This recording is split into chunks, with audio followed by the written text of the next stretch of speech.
Assalamualaikum. Saya Syafiq Azmi.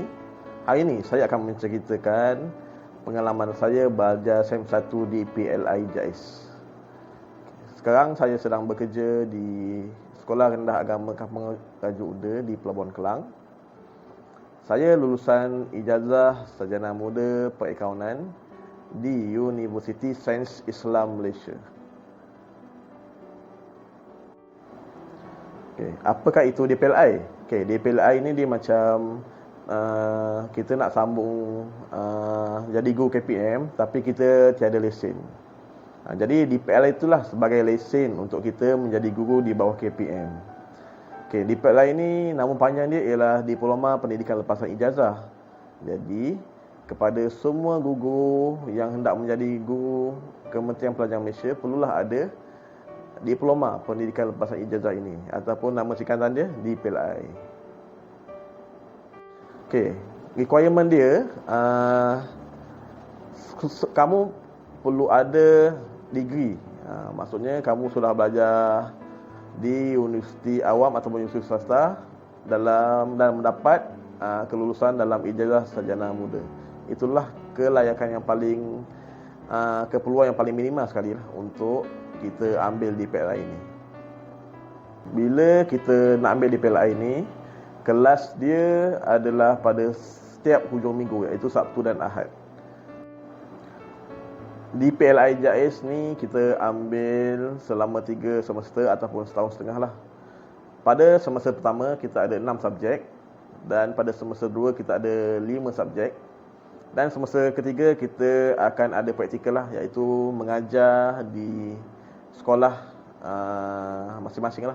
Kebanyakan pelajar yang ambil DPLI ini merupakan pengajar ataupun guru di sekolah rendah ataupun sekolah menengah. Jadi apabila SEM 3 kita praktikal di sekolah masing-masing.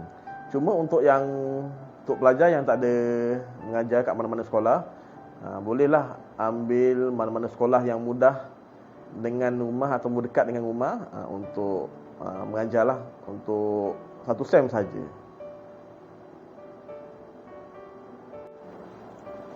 Yang seronoknya ketika kita belajar di PLI ini ialah kita dapat jumpa lecturer yang sangat berpengalaman. Sebab kebanyakan lecturer yang mengajar kita ni, mereka dah berpuluh-puluh tahun dia mengajar di sekolah. Kemudian diorang tingkatkan kejayaan mereka mengajar di universiti pula. Jadi pengalaman lecturer tu yang mahal tu. Jadi pengalaman lecturer tu mereka berkongsi dengan kami ni pelajar ni. Jadi kami bukan sahaja dapat ilmu tapi kami dapat pengalaman daripada pengongsian pensyarah lah. Selain itu kita dapat tambah ilmu untuk mengajar. Dalam DPLI ini banyak sangat benda yang kita belajar. Kita belajar tentang cara nak kenal budak-budak. Kita belajar tentang cara nak tackle budak-budak tu. Kita belajar tentang cara nak menyelesaikan masalah di sekolah. Jadi kita juga belajar tentang cara nak buat program di sekolah. Baru-baru ni kumpulan saya baru saja melakukan program di sekolah, iaitu program bomba. Cabaran dia bagi saya bagi 3 poin utama lah. Yang pertama dari segi masa. Masa ni memang saya perlu uruskan masa dengan sebaik-baiknya sebab saya perlu bagi komitmen kepada guru di sekolah. Kemudian saya perlu bagi komitmen dengan DPLI ini dan kepada keluarga dan juga aktiviti sukarelawan saya. Jadi untuk di sekolah saya kadang-kadang mengajar pagi petang. Jadi bila mengajar daripada pagi sampai petang, malam saja ada waktu. Bila malam kadang-kadang nak kena siapkan assignment, kadang tidur lewat. Esok pagi bangun awal nak kena pergi sekolah. Itulah cabarannya. Cabaran yang kedua dari segi kewangan lah. Yuran yang kita perlu bayar adalah sebanyak hampir 11,000 lah. 11,000. Jadi opsi bagi kita pilihan sama ada kita nak bayar secara bulanan ataupun bayar sekali lamsam sekaligus. Jadi kalau bayar bulanan tu, setiap bulan kita kena bayar lebih kurang dalam 800, ataupun 1 sen tu kita kena bayar dalam 4,000. Okay, selain itu, dari segi fizikal dan mental lah, kita daripada pagi sampai petang kita mengajar di sekolah, kemudian malam nak kena buat assignment, nak buat ambil masa bersama keluarga, kemudian ada aktiviti sukarelawan lagi, kadang-kadang tidur lewat. Jadi badan sangat penat. Bila penat, kadang stres ataupun tak sihat ke, itulah antara cabarannya. Jadi mental dan fizikal kena kuatlah supaya kita dapat habiskan DPLI ni dengan cemerlang. Okay, harapan saya supaya saya dan kawan-kawan lain dapat habiskan belajar DPLI ni dengan jayanya. Sekarang ni kita berada di minggu-minggu terakhir lah SEM 1 sebelum akan ada peperiksaan lah, exam nanti pada bulan 8. Jadi saya doakan semua dapat berjaya dengan cemerlang lah dalam DPLI ni.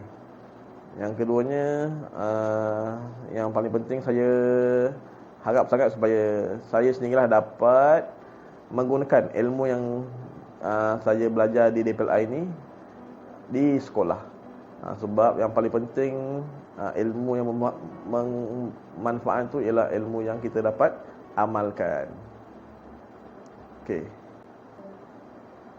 Akhir sekali saya ingin mengucapkan setinggi-tinggi penghargaan kepada pensyarah saya untuk subjek teknologi ni, teknologis Dr. Faridah Hanim binti Yahya, kerana banyak berkongsi ilmu, pengalaman kepada semua pelajar, dan juga lecturer-lecturer lain untuk subjek-subjek lain.